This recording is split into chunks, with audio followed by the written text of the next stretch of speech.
Road toll, car accidents, light plane crashes, deaths in the sea from swimming, boats overturning, light aircraft including helicopters coming down like rocks out of the sky. Whatever you do, don't get into them. Otherwise have your will signed. The author knows how not to be a part of the road toll. Safe driving techniques: you must keep the car in top condition for the purpose of driving on the road, anywhere in the world for that matter, for the purpose of safety on the road. Why the driver must watch the road 99% of the time. How to avoid Jekyll and Hyde characters on the road. How to avoid 3 lots of criminals, lunatics the driver has to share the road with. How not to drive with arrogance, but instead with caution. The car is a weapon. If used improperly, it can cause more deaths to pedestrians than any terrorist attacks, and multiple people die in head-on collisions. Accidents can happen to anyone. Understanding how to drive properly with caution, not arrogance, thinking you're in the right. Adams Haunted Cemetery is full of people who thought they were in the right. Another one come along and hit them, also thinking they were in the right. Drop the right attitude and drive with caution. Give way even when they're in the wrong. Jekyll and Hyde characters we share the road with, expect them to be around every corner, and you'll be like me. Drive cautiously, slightly under the limit. Always best to arrive late than be the star attraction at the graveyard through impatiently overtaking others and not waiting your turn. I've seen this in my many years of travelling in Australia. Jekyll and Hyde characters are often only on the road when they're crossing it, and they attempt to cross it at the last second in front of you and overtake you in a similar fashion, dangerously. Many a time I've had to pull over to the side because these people try and make a 3-lane road out of a 2-lane road by zipping between the oncoming traffic when they're overtaking another vehicle. And the one that's coming around the corner, be careful, on the other side of the road. So I have simply had to pull over and allow room for these idiots to pass. Be cautious when you are approaching turns. Don't overtake. Make sure your car is capable of overtaking by checking the road ahead, preferably 1 kilometre. The approaching vehicle should be, or more, before you overtake. There's been some hilarious and dangerous online videos of these people with dash cam video. Recent one in Adelaide. 2 arrogant drivers think they're in the right on 1 lane. The van and the car ended up side-swiping each other, trying to run each other off the road and into the oncoming traffic. Isn't it about time one of them slowed down and pulled back and let the other lunatic go? Lunatics behind the wheel, holding their ground, screaming at each other side by side, trying to make a 3-lane road out of a 2-lane road. This can happen to you on the road at any second. You can be driving along happy, you've had a good drive so far, suddenly these lunatics will either overtake you dangerously because you weren't driving quick enough to suit them. They get ahead of you and slam the brakes on. Safest thing you can do is what I do. Always stay left where possible. If you're a bit slower than them, pull over and let them go. When approaching intersections, the lights change green. Don't assume you have right of way. Glance out the corner of your eyes each way and make sure there are no stolen cars running the lights in a police chase. They can kill you. And to make sure there's no speeding trucks trying to make the lights on their side when you're starting across early the intersection.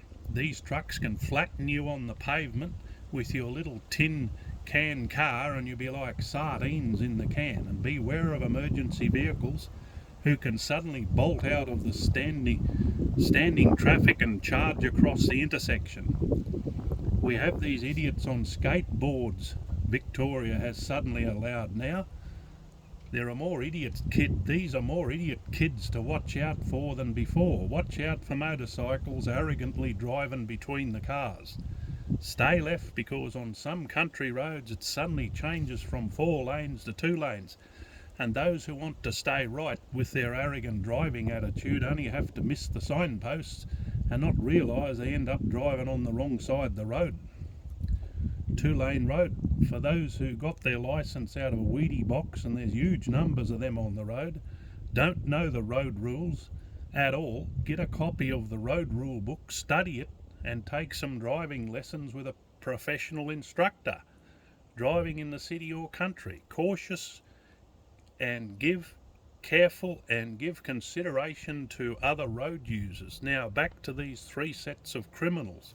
You've got to share the road with. Number 1 is the above mentioned weedy box licensed driver who doesn't know any road rules, who's not concentrating on their drive and end up driving down the centre of the line. SA drivers are notorious for this, and the worst drivers in the country, as quoted by their RAA chief some years ago. Having lived there some years ago, I know this.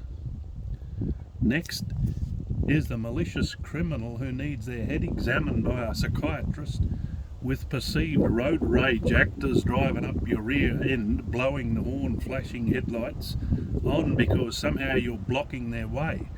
If you pass them and get ahead of them at the next stop, they'll be getting out of their car, waiting to assault you through your driver's window because you cut them off. You done this, you done that, one excuse after another to attack someone because they are mental people. They should not be on the road with a driver's licence. The next set of criminals are the worst. Accident Incorporated, they're in every state I have lived.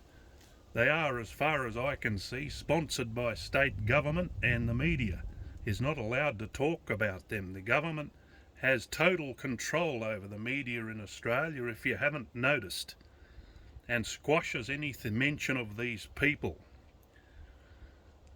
Ray Martin back in the 90s mentioned this crowd in the 90s, but then there was silence about it. There is a newspaper clipping in the story. It involves a state government trying to crack down on swoop and stop road accident specialists, creating accidents by getting others to run into them and claim for damage, neck, back, so forth, loss of income, professionals. Back in the 1990s, Adelaide, I had a camera nearby when I was driving at all times. These criminals would be boxing me in. One would be blowing the horn, driving up your rear end. One would be stopping you from getting out on the right side. And the one ahead of you would be slamming the brakes on. I have 500 photographs of these criminals in action from that period. There's no state government, no coppers will ever even consider looking at it, because I know it's all going on. The cops and the state governments are like 3 monkeys. See nothing, do nothing, hear nothing. By now you should have realised you're on your own. If you're like me, a political football at the time, they will send these carloads of lunatics after you, because the lunatics are being offered freedom. If they attack anyone they are pointed at, that's the power the government has over mentally ill people and or coppers who are doing it, who are living on lithium and cerebral schizophrenia medications, certified as nuts. No good them going to court, to be thrown out. No one will listen to them. They will do as they're told. I have worked all this out because I was attacked by 6 lunatics from the bin in Adelaide, and I've been attacked by another 6 lunatics in the Victorian town in recent years, also from the loony bin. So don't trust the cops or the witnesses. They can pull out any kind of shifties to make out you're at fault, because it takes years, yes, years, before it goes to court. The magistrate, cops and the opposition depend on the story being distorted in their favour, and if they're high up in the pecking order in society like nightclub managers, then they will make it up to suit the opposition, and you will be the loser. So take photographs, get your recording device out, take everything down, conversations, who was in the right or wrong. Driving the car often comes with terrible consequences if the accident you have is straightforward without lunatics being involved. Everything can be turned upside down against you. The only accident I was ever involved in was an arranged accident by the same people. in Adelaide, when they are coming after you, they will keep coming after you en masse. You don't know where they're going or ready to strike at you next. All the 500 photographs I have on the bottom of that page, I can't take them anywhere. Nobody will listen. These are criminals in action, and they are criminals at the golden towers that rule over us at the top end of town. They know all about it, but they won't admit to it. They won't do nothing because there's no law. In reality, when you're on the road and you're involved in accidents that's like this, there is no law. I have lots of photos shows a lot of these people in compromised position with their cars, trying to sideswipe me, slamming the brakes on ahead of me without warning and driving up suddenly 2 inches off my bumper bar, blowing at their horn at the same time. Their friend is having a go at swiping with his car. Trust me, these people are expert accident incorporated criminals. Nobody will talk about them because they're all frightened. If they do, they might be next. Don't forget you're dealing with lawyers, coppers, sergeant and above, magistrates and judges. They're all Freemasons. I've been told by lawyers more than once the decisions are made before they enter the court. So in essence, you can sit there and talk all day about the wrongs and the rights, but the decisions are already made in the lodge. Has the penny dropped yet? The Freemasons might not like what I'm saying, but they cannot deny all the magistrates and judges and lawyers are all Freemasons.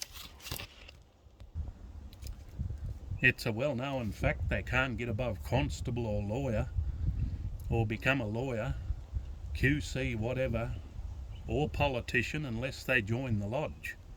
And the lodge members do what? Swear to look after each other. So where are we, the general public? No more than cannon fodder for their system. And always get quotes on the opposition's car if you do damage to it, because what happened with me, they were reversing at me at the time, and I stopped in time, but they still damaged their rear bumper bar. The smart Alex in Adelaide had a total write-off of $7,000 for that car. I tracked the car down after auction, and the repairer repaired it for a few $100s and sold it for $6,000. When you're somewhat naive like I was at the time, you start waking up fast. They're all criminals at the top end of town. Doesn't matter which town you're talking about, the judges are there to rule in favour of the insurance company and the opposition to make up the story as they go along. They couldn't find the policewoman who come out to the accident. At court day they came up with another one that didn't even slightly resemble the previous one. This is a long story and all the details will be added to my next video. Corruption City Part 2 and Part 1. They are all rotten to the core. I asked a manager of a large department store in Adelaide very early on. I said, what are they like in this place? He said, try rotting to the core the further up the tree you go. Has the penny dropped yet? Now we've got through all that, you've got to make sure your car has good brakes and have it checked often. Keep your tyre pressures a couple of pounds below normal so the tyre can bag a little on the wet tarmac and give you better grip.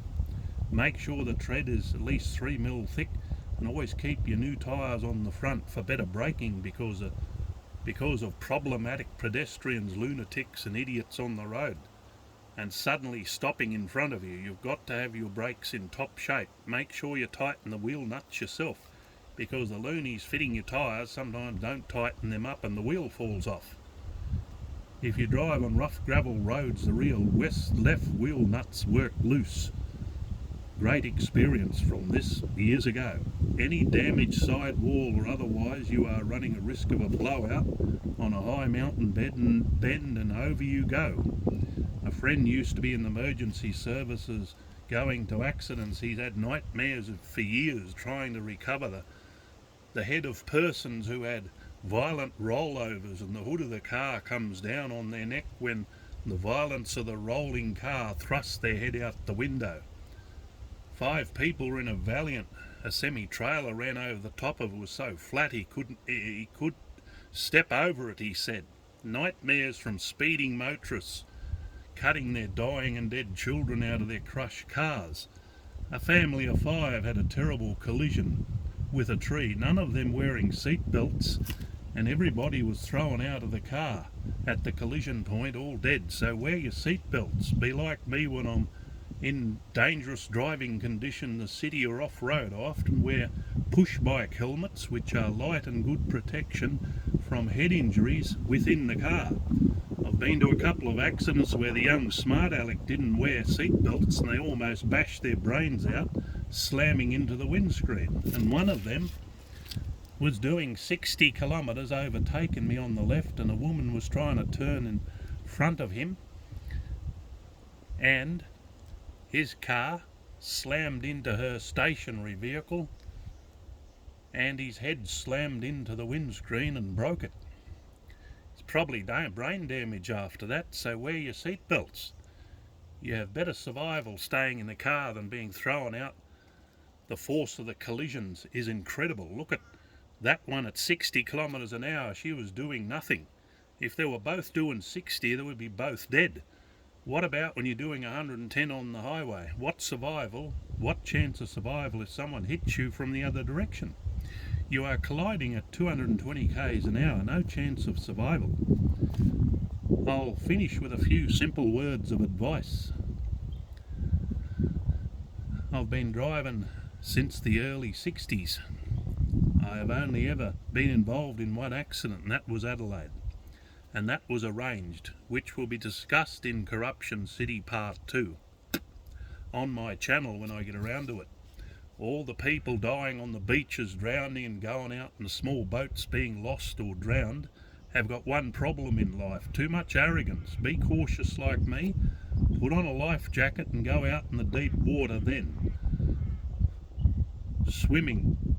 Have some buoyancy thing with you if you get washed out to sea, because you won't last long out there. Stay in waist deep water. No more, because the waves can suddenly be meters above you and around you and drag you out under the water. Don't get involved in light aircraft. Don't enter them. They are coming down like raindrops every year. There's dozens of light aircraft, helicopters crashing. Another one yesterday as I'm writing this, and the old fool got out of his upside down plane in the trees with hardly a scratch. Normally are taken away to the morgue from light plane crashes. Simple. You are dicing with death getting into helicopters or light aircraft and wind-powered chutes of any type on the beach. And idiots in balloons. You better have your will made out before you get on board. Now, the advice for cars: keep left when you're travelling on the road. Never travel with anyone else. You never know when they're going to stop in front of you or turn in front of you. Give yourself and everyone plenty of room. Beware of who is behind you if you've got to stop suddenly. If it's a big semi-trailer, be careful, they can go over the top of you. Never travel with semi-trailers where their wheels are spinning outside your car window. They can explode at any time and kill you, and the hub can shear off, and that big set of dual wheels weighing 1/4 of a tonne can come straight up to the car and go through it, or come over the top of it, go through the window and take the heads off of everyone in there. Avoid passing semi-trailers on bridges. Where possible, their trailers can uncouple. They can lose a wheel, they can lose their load, and it all comes down on top of you. Nowhere to go. That's where you have in a situation like that. Be careful of big vehicles. Let them go. Pull over. There's a number of these lunatics I have mentioned. First bunch of them want to play chicken, because in the 70s around Broken Hill, Mildura, this was the rage: playing chicken on the road, driving on the wrong side of the road, coming at the oncoming traffic to see who would give away first. Insane lunatics. Number 1, be courteous, allow other road users freedom of movement. Always give way to pedestrians crossing the road. A lot of people don't estimate their car is driving faster than what the person is walking across the road, and that's where they kill pedestrians. I've seen pedestrians killed in open areas because, one, the person didn't look up the road, didn't estimate the distance the car truck was travelling at all, and the car truck was doing a greater speed than is normal on the same area, and they're on the phone daydreaming, drunk, having hallucinations, whatever. They slammed into the poor individual, killed them. There's been several cases of women in the local town where I live in Victoria with their big four-wheel drives and pull out from their parking spot, and they end up with some old goat being dragged under the car, hanging on to the bull bar to the next intersection. And the old goat behind the wheel, not knowing anything about it, talking to the back seat passengers, screaming at the kids, on the phone, in la land, whatever. Stop, think before you drive. Plan your trip, where you're going, and concentrate on driving. If you want to talk about serious problems, stop the car and get it off your chest and be alert behind the wheel. You've got no sleep. A couple of seconds and it's all over, your history. And the other people probably too. Stop, have a rest, have a nap if you're sleepy. Advice for young leadfoots: get an old road somewhere remote, no traffic, and do your wheelies out there and your racing. Get it out of your system. Don't do it on the public roads. If you have an accident, you only kill yourself on the highway. Will you kill others as well with your lunatic driving? There's plenty of that around the area where I live right now. Youngsters are stealing, doing burnouts in stolen cars, and they're just getting away with it wholesale. Doing wheelies on the gravel roads and ending up downing the ditches. They should ban the Grand Prix because that promotes speeding and lunacy with young drivers. Should not have high-powered cars. They should be limited to 1.5 litre cars until they're 24. Everyone knows, and they do too, there's no fun in racing four-cylinder cars. Be careful like I am. 29 years, no accidents, no tickets, no nothing. Beware of new cars that have dirt on them with black windows following you. They're often unmarked police cars. They have audio trained on your vehicle to listen to everything you're talking about in your car. They were doing to me this 20 years and in later years ago, and the way to get rid of them, just say in the car, fuck off coppers, and you'll see that vehicle pull back very suddenly behind you because they have heard what you said. Drive careful and cautious. There's no need to have road accidents when you're as aware of the criminals that's on the road as I am. I can confidently drive in all capital cities in Australia, and I have done it one time or another. Exactly where I'm going, knowing exactly where I'm going. Careful and cautious. You can drive around Australia like me for 3 times, not have any problem. Careful, cautious. Remember what the state government's right-hand man told me. Colin Taylor, a member of the ruling lefty state government of SA.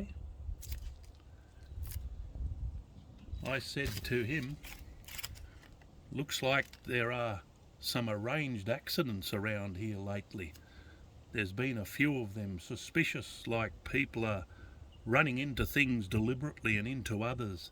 His reply: keeps the courts, police and repairers busy, doesn't it? An admission he knows all about Accident Incorporated, constantly cruising Adelaide looking for people to set up, swoop and stop, harass, setting up an accident so they can make claims and profit from it. The coppers can tell lies in court, impersonate each other when the other one can't be found. Then you have the coppers in a panic, knowing that they are railroaders in the courts, railroading innocent people whenever they like. They set these things up to show you who's boss. They are God and the lawyer. They are God and the law. Has the penny dropped yet? I hope it has. It has dropped with me decades ago. This is experience of a car and truck driver who has driven everywhere in Australia over the decades and able to drive in the toughest traffic conditions anywhere. be like me. Learn to become a good, courteous, cautious driver, and you will see the next day and the end of your life, you will sit back and say, well, we have taken notice of that bloke and we've had no accidents. So deny these people their accidents for profit. Be careful, drive carefully. Happy motoring, happy swimming, and unhappy light aircraft boarding.